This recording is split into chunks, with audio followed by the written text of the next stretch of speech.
Hey, good evening. Nice to see you. It's time for the Bronx Buzz. We have a fun show for this evening. The first guest is a journalist, and he writes about some things you maybe didn't realize journalists write about. And he also happens to be a former colleague of mine in college at Lehman College. So we'll talk a little bit about that. And in our second segment, the painter who did the painting that we use behind us, Danny Halbin, is going to join us and talk about all his wonderful Bronx landscapes. But let's get started with longtime journalist, Lehman College graduate, just like I am, Steve Bloom. Nice to see you. Nice to have you with us. Excited to be with you, Gary. Thank you.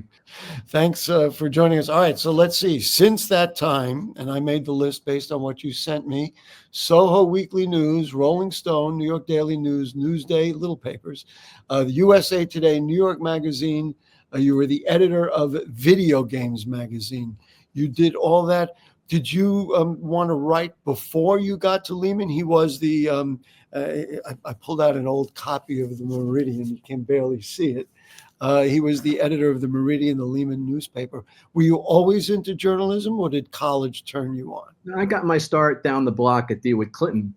There you go. My brother was 2 years older than me, 3 years older than me. He was 2 years ahead of me in school, and he was on the newspaper when I arrived at Clinton in 1969. He was the sports editor at that time as a senior, and he encouraged me to enroll in the journalism program there, which is a class. You have to take the class to be on the newspaper and, make a commitment. I was so committed, I dropped out of like playing trumpet in the band because it took so much work to do this. And it was really new to me. I didn't have any experience writing. I was pretty young. I was only, 14, 15 years old when I was there. And so it was new. So my brother just advised me to go this direction. If he hadn't, I probably wouldn't be sitting here talking with you today. What turned or turns you on about being a writer and a journalist? What's the germ or the bacteria in there that makes it something that you have to do? Well, it's the creative process. I mean, what I learned at Clinton and Lehman was not just writing, but editing, putting a magazine or a newspaper together. That process is a lot of fun.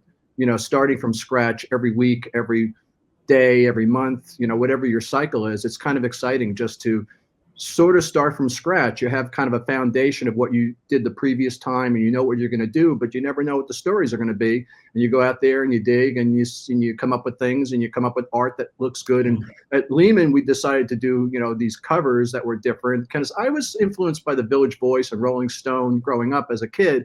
And I kind of wanted Meridian to sort of be like that.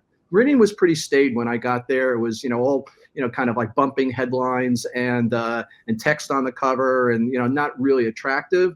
And, the Village Voice was a cover every time you saw a new cover, and then you'd turn the pages and you'd see the stories. So that's what we did at Meridian. We kind of changed things up a lot there, to make it a little more magazine-y and a little less newsy. I'm so interested in this because I know about it for a broadcast as well. Compare, if you can, what it was like then. It's almost hard to conceive of a time where you couldn't just, share the screen and have everybody on the same page. Everything you did had to be on a piece of paper, and you'd hand it. And if you wanted a copy, you'd had to make a carbon copy. And obviously now it's totally different. What are your thoughts just about the development? Better then, better now, just totally different? What's your vision of that? I'm happy to have experienced it. I'm old enough to have experienced the world of linotype machines, these big hulking machines. Well, yes, I remember, right. And they would spit out the lead with the type on it, and all that lead would get placed in pages, these heavy pages too. These guys who worked there really had like muscles to carry those pages around that were full of lead. And then the photos were these wood boxes with like, black and white kind of coloring on. I don't know. It was odd, but it was the way they did it then. And so we learned that. But in the middle of the process of being at Meridian, there was a change towards offset printing, and we went that direction. And so we kind of got away from the old linotype machines and went in a new direction, Wow. sort of more computerized printing. It was pretty messy at the beginning. Then they started to get it together, and it got really clean and looked good. So we kind of made the switch. from the older style Do to you the newer. mourn the fact that you had to go through all that, whereas now, of course, you just save it as a PDF or you send it along to, Yeah, I mean, everything somebody? you could just do at home now and self-publish. We used to go out to the printer. It was part of the bonding, which was a fun part of it. Ah, The Meridian team would go down to the printer every week, and we'd kind of do our job and kind of party, and then go out to some strip club next door and have a hang. that's nice. Whatever it was. Talking about more of that stuff, happened to be a strip club right down the block from that particular From the printer. printer. We're not obsessed with porn and strip clubs. It just was, the nature of, New York back in those In days. 1974, yeah. Yeah, they were pretty common. They were sort of everywhere. But anyway, just the fun of being out there on our own, creating this, this issue Right. was always a blast. It's like, yeah, There was it's such a bond between our group creating it. it's like a school project, so to speak. Yeah, each time.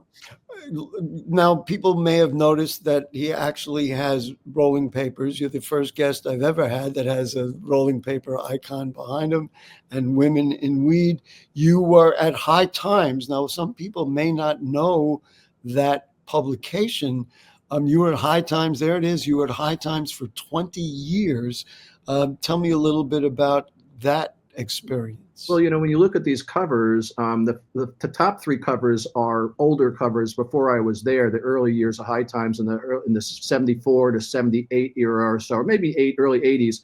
I got to High Times in 88. So the bottom ones, the Beavis and Butthead and the Snoop Dogg, I personally did those covers. I made them happen. I acquired the Beavis and Butthead image, which was rare, and we set up that whole photo shoot with Snoop Dogg. So that was the stuff I was doing back then, which was a lot of fun. And what I have to tell you, I knew of that publication. I never read it. What were the stories about? Were they like crazy stories for people who will hide a list? In the 70s, High Times is a little bit like Rolling Stone, a really good quality magazine with good articles, focusing on the counterculture side of life. It was kind of like Playboy for potheads, with a centerfold and very graphic articles about, Wow. drugs around the world, mostly marijuana. And it was sort of just wide open. You had Playboy, broke the doors in the 70s and in the 50s and the 60s, and then Rolling Stone in the 60s and 70s. And kind of High Times came along with a few other, interesting publications and broke down some, some doors, in the 70s and the 80s. But, so High Times, had some really good writing. And I didn't really follow the magazine back then. Again, I'm a pothead, but I didn't really read about it. I didn't even know much about it. I remember I picked up one issue once that had a story about I did acid with Groucho Marx. It was hysterical, and I was a big fan of the Marx Brothers, so I picked that one up. But by the time I got to High Times, I had hardly read the magazine. A friend of mine was working there, brought me up to do some proofreading and some, do a couple of stories, and then they offered me a job as news editor, which was new to me. Wow. My background was entertainment journalism, and that was a new beat. But, as a writer, you take on beats. If you're a sports writer, maybe your beat is the Yankees, or your beat is the Giants, or whoever you're covering, football, or you switch around and move around. So that became a new beat for me, and that became a new beat. I dug in. But I want to get to the current day. So now that marijuana is legal, did you ever foresee this day coming? Did you ever think, wow, maybe it would be great if it were legal? Has it changed your perception of any aspect of this culture? Well, it was a long time coming, to achieve the change that happened here in New York in 2021 after 50 or more years. And especially New York had a period with Giuliani and Bloomberg where there were thousands and thousands of marijuana arrests, including me. I got arrested during that time. Did you? Wow. Yeah, there were over 50,000 marijuana arrests a year. Now they're less than 500 or even less than 200. Well, now if you're going to get arrested, you either have to do it driving or you have a store that's not even legal. driving. I mean, really not even driving unless you could be proved that you're having a DUI. But you can't get arrested for walking and smoking in the streets. It's kind of hard to get arrested these days. There's no loopholes that allow arrest. Thank goodness. Now the government is trying to make some changes in that direction. That's a whole other story. But yeah, for what when we were at High Times, it was really in the worst years of the drug war. The end of the Reagan years and the beginning of the Bush years. 12 years of Republican. Just say new. High Times barely survived that period. And when I got there, the magazine wasn't in great shape. It was in debt, didn't look so good. But by 91, 92, when Clinton came in, there was a new softness around marijuana. It was okay again after the rough 80s, people were coming back around to it as, after the hard, messages of the 80s about not to do drugs and stuff. And so people came back around saying, it's not so bad. Seeing it coming, but I didn't quite see it coming the way it has. To be honest, I didn't really see the explosion of all kinds of other products that are cannabis related, drinks and stuff like that, where you have so many other options than just to sort of light a joint or smoke a bong. That's really been a big difference to me. And also the places where you go and get your marijuana these days in the new stores, they're nothing like the old head shops or the old days. They're very clean, That's they're for very sure. Apple Store-like. They're not messy like an old head shop. I kind of miss the messy head shop. You kind of miss that interaction. Leading up to the legalization, I think maybe after it was legalized, before they had put out the stores, I'd interviewed a couple of people who had been involved in the Bronx and in establishing, the rules, et cetera, et cetera. And I asked them, what's New York City or what's the Bronx going to look like after pot is legalized? Is it going to change things for us? Is it going to look different? And they said, it's not going to look any different. Maybe you'll smell it in places that you didn't used to smell it, but the world hasn't changed as a result. That's my perception of it. I'm curious about your perception. Well, it's changed for those of us who who use marijuana products. We used to acquire from dealers. They come to your house, you meet them on the corner, wherever it is. Maybe you put yourself in a kind of a dangerous situation where you could get arrested. So now there's stores, and now it's dramatically changed. For the Bronx, it's kind of a slow rollout. There are only 15 of these new stores in the Bronx, whereas there are 45 in Manhattan. So it's a little slow. Up here in Riverdale, we don't have a store really up the hill. There's one down the hill on Kingsbridge Avenue called Frass Box. That's the only one in the neighborhood. So they're slow to move it up into Northwest Bronx.